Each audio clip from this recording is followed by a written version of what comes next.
Good evening mga kanaid. Happy Tuesday evening. Dito na naman, nagbabalik lagi isang hari ng kalsada. No other one but the only one, Road Rider.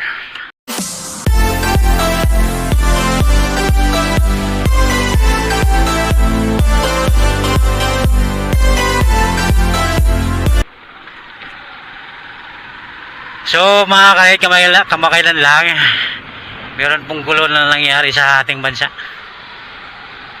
Yan po yung pagkaroon ng putukan sa Senado dahil sa isi-serve sana na warrant of arrest kaya Senator Bato de la Rosa. So mga karaid, ang magsiserve sana ay si former senator o si dating senador Trillanes. Pwede palang mag-serve mga karaid yung wala na sa gobyerno. So although siya po ay dating senador, pero wala na yung posisyon.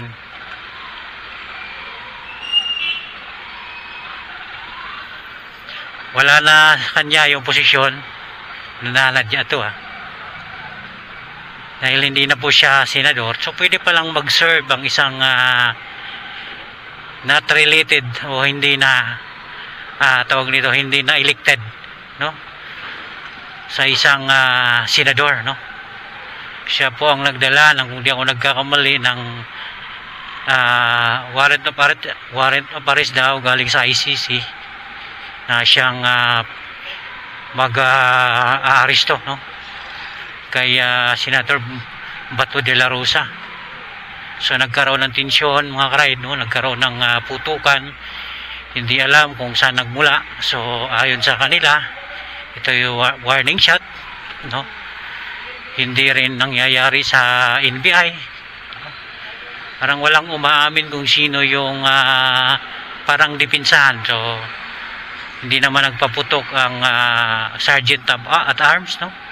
Hindi naman din nagpaputok din daw yung kabulol-bulol na tayo. Yung NBI. So basta nagkaroon ng tensyon, nagkaroon ng putukan dahil sa gustong dahil sa paghahain sana ng warrant of arrest kay Senator Bato de la Rosa. Ano ba nangyari? Ba't ka nabulol-bulol ka na? So yan nga ang nangyari. Salita ang bagong Senate President ng time na yon, no.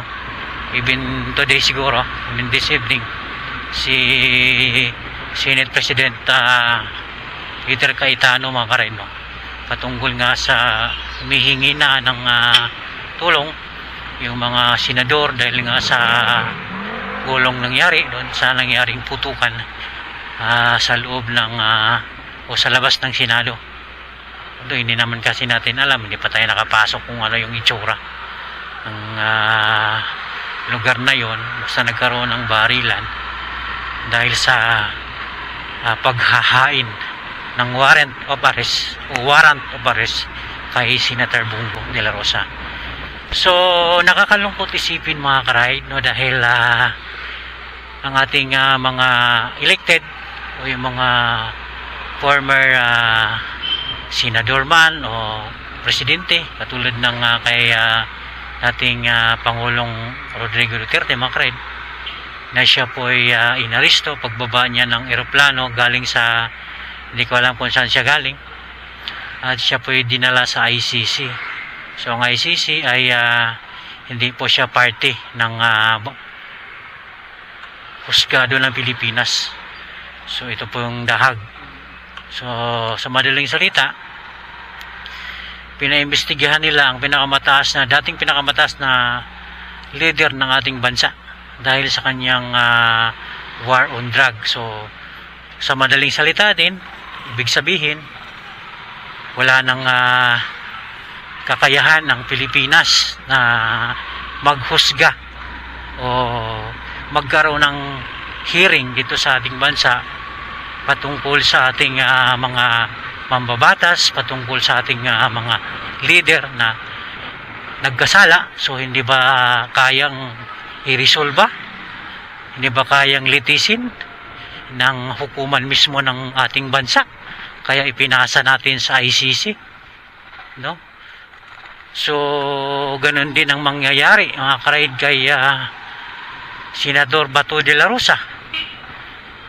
Nais din nilang dalhin doon sa ICC, I mean sa dahag, katulad ng ginawa nila kay Pangulong Duterte. So, nakakalungkot isipin, mga karaid. Mga gagaling po yung ating mga abogado, pero ipinasa po nila sa ibang bansa na kung saan iba ang maghuhusga, mga karaid, no? So, hindi ba natin kaya? Wala bang kakayahan ng Pilipinas na humusga o maglitis sa mataas man o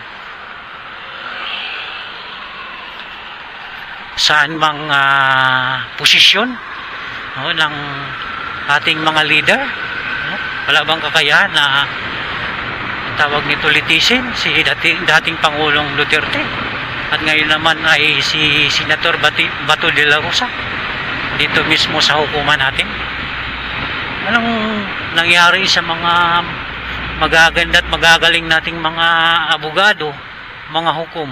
Di ba nilang kayang i-resolba? Di ba nila kayang litisin yung kaso na yun na inihain ng ICC, no, kay Pangulong Duterte at kay Senator Bato de la Rosa? Gano'n na ba talaga ka masasabi ba nating walang kakayahan? Gagaling ng mga abogado natin, galing ng mga manghuhukom natin, pero bakit kailangan nating ipaubaya sa ibang lahi? Bakit kailangan nating ipaubaya sa ibang bansa, sa ICC? Hindi ba natin kayang solusyonan ito? Hindi ba natin kayang i-resolve ito sa mga abogado natin, sa hukom natin dito sa Pilipinas? Nakakalungkot lang, mga karaid, talaga. Hindi natin malaman kung talagang niloloko lang talaga yung mga Pilipino. Yun na, mga karaid, no? Nakalungkot lang isipin, sana dito natin lilitisin yung ating mga akusado, yung mga nagkaroon ng kaso na nakaupo sa ating gobyerno. Dapat dito ang gagaling ng mga abogado natin, mga karaid, tapos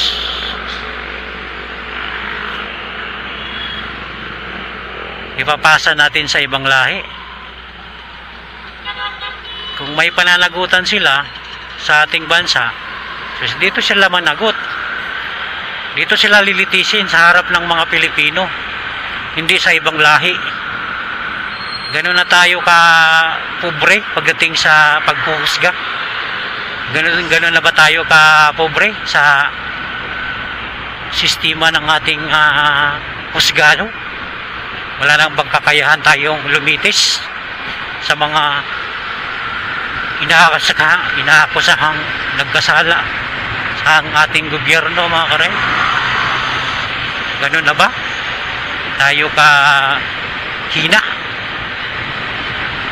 Nakakalungkot lang talaga isipin. Nakakalungkot lang talaga na ibang lahi ang naghuhusga sa ating mga dating namumuno. Parang politika na rin, Yun na, mga karaid, bahala na sila. So, kung talagang yun ang gusto nila, yun na, bahala na sila. Mag-ingat-ingat po tayo sa daan. Comment lang tayo sa mga nangyayari sa ating kapaligiran, sa ating bansa, no? So, dapat sana ililitisan natin dito sa ating bansa. Mag-ingat-ingat po tayo, mga karaid. Mag-ingat, huwag mahinawan mapagbigay. So, para maiwasan po natin yung away, huwag hayaang maging gigil, no? Mapagbigay, mapagmahal habang tayo po ay nakabiyahe upang maiwasan yung away, git-gita na siya maging dahilan ng kapahamakan. Uli, nag-isang hari na kalsada, the other one but the only one. Road Rider.